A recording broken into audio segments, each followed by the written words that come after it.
먼저 갓 태어난 새끼 쥐를 두 그룹으로 나눴다. 한 그룹은 어미쥐와 같은 우리에서 정상적으로 키우고 그중 두 마리는 어미와 분리시켜 스트레스를 줌으로써 우울증과 유사한 상태로 만들었다.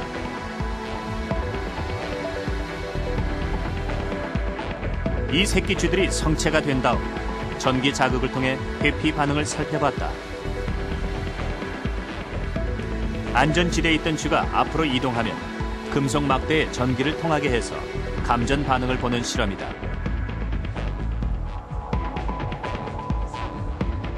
전기가 들어오자 정상적인 쥐는 깜짝 놀라 안전지대로 피한 뒤 다시는 앞쪽으로 나오지 않았다.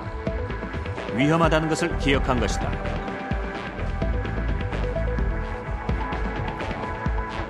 같은 조건에서 우울증 쥐의 행동을 살펴보기로 했다. 우울증에 걸린 쥐는 과연 어떤 반응을 보일까?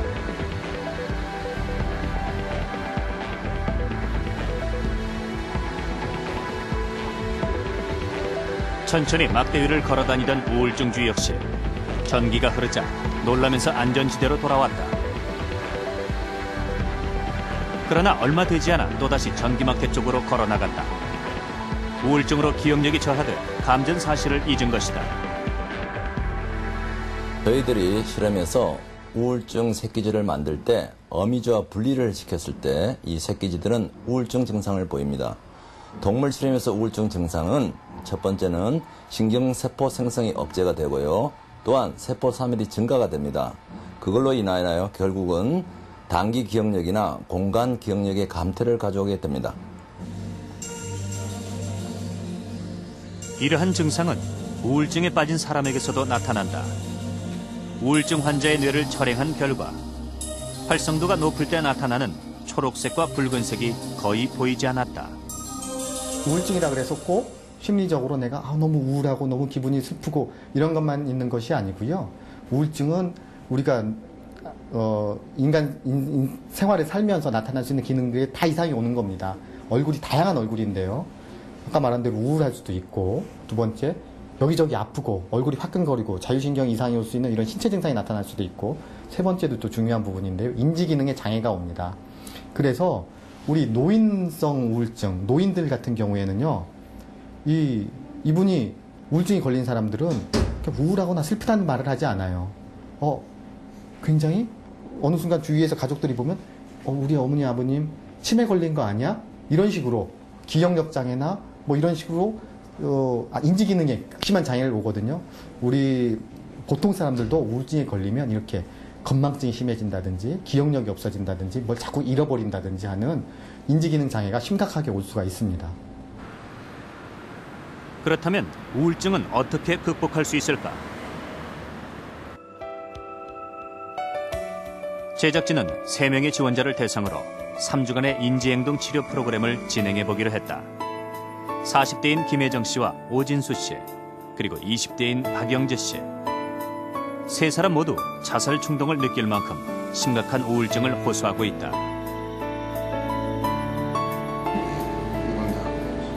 인지행동 치료는 생각 바꾸기 훈련을 통해 우울증의 원인인 부정적인 사고방식이나 판단 기준을 바꿔나가는 우울증 치료법이다. 우울증으로 삶의 희망을 잃은 사람들. 앞으로 3주 후 이들에겐 과연 어떤 결과가 기다리고 있을까?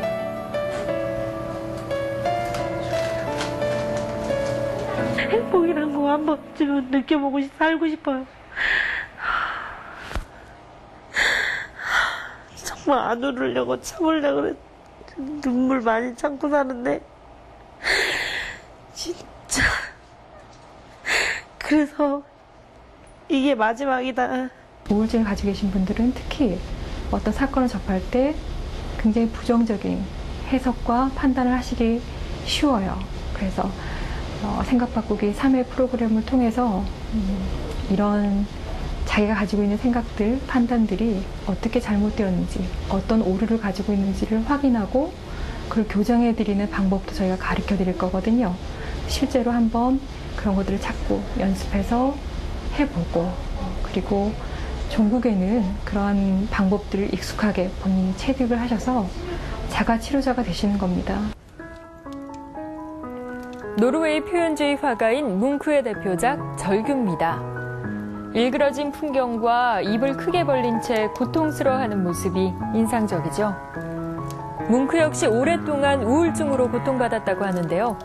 이 그림을 그릴 당시 그의 일기를 보면 이런 내용이 나옵니다. 두 친구와 나는 산책을 나갔다. 그때 갑자기 하늘이 핏빛처럼 붉어졌고 나는 한 줄기 우울을 느꼈다. 친구들은 저 앞으로 걸어갔고 나만이 공포에 떨며 혼자 서 있었다. 이렇게 심한 우울증을 앓았지만 뭉크는 제대로 된 치료를 받지 못했고 그림만이 유일한 탈출구였습니다. 우울증은 쉽게 낫는 병은 아니지만 적극적인 치료를 받으면 완치가 가능한 질환입니다. 하지만 국내에서도 전체 우울증 환자 중 30% 정도만이 전문적인 치료를 받고 있는 실정인데요. 우울증을 극복하고 예방하는 방법엔 어떤 것들이 있는지 자세히 알아봅니다. 선선해진 가을바람을 따라 마을 어귀에 사람들이 하나둘 모여든다. 주민 대부분이 노인인 이곳에서 권혜자 씨는 막내딸 같은 존재다.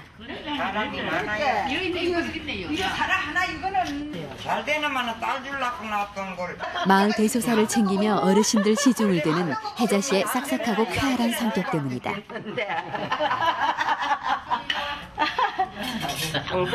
항상 웃고 항상 약 바르고 아주 할 딸 얘기가 항상 할 딸 얘기는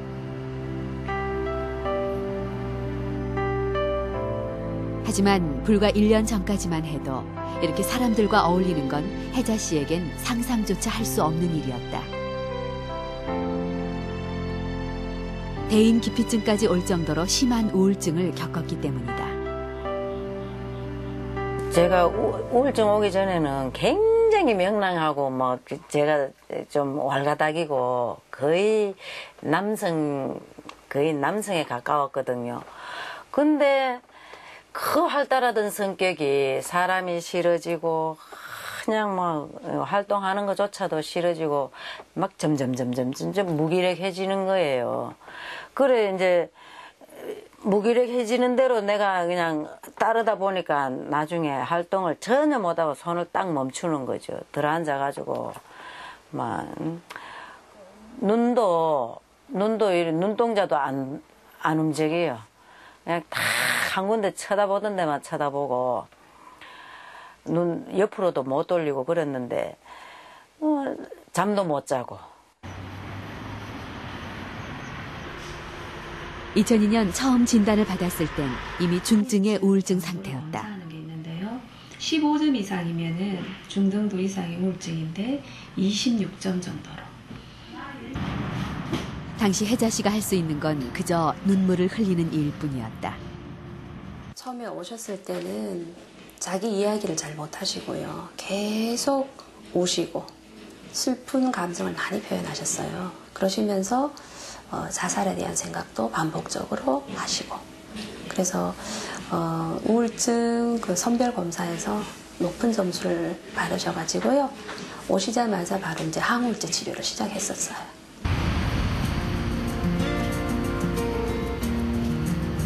우울증에 빠져 고통스러워하던 권혜자 씨에게 세상 밖으로 나올 수 있는 용기를 준 것은 우연히 시작한 등산이었다. 마음을 다 비우게 되고요, 저절로. 비우게 되면서 또 순수한 마음으로 돌아가가지고 그런 면에서 마음에서 우울증이 오는 거니까 마음이 그리 정리가 되니까 우울증에도 좋은 것 같아요.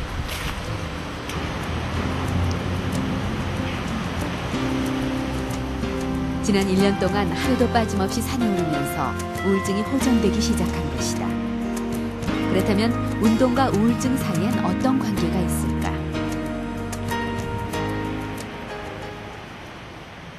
쥐 실험을 통해 알아보기로 했다. 먼저 우울증에 걸린 쥐를 두 그룹으로 나누고 한 그룹은 2주간 매일 30분씩 걷기 운동을 시키고 다른 그룹은 그냥 방치했다. 그런 다음 운동을 하지 않은 우울증 쥐를 방사선 형태 미로에 넣고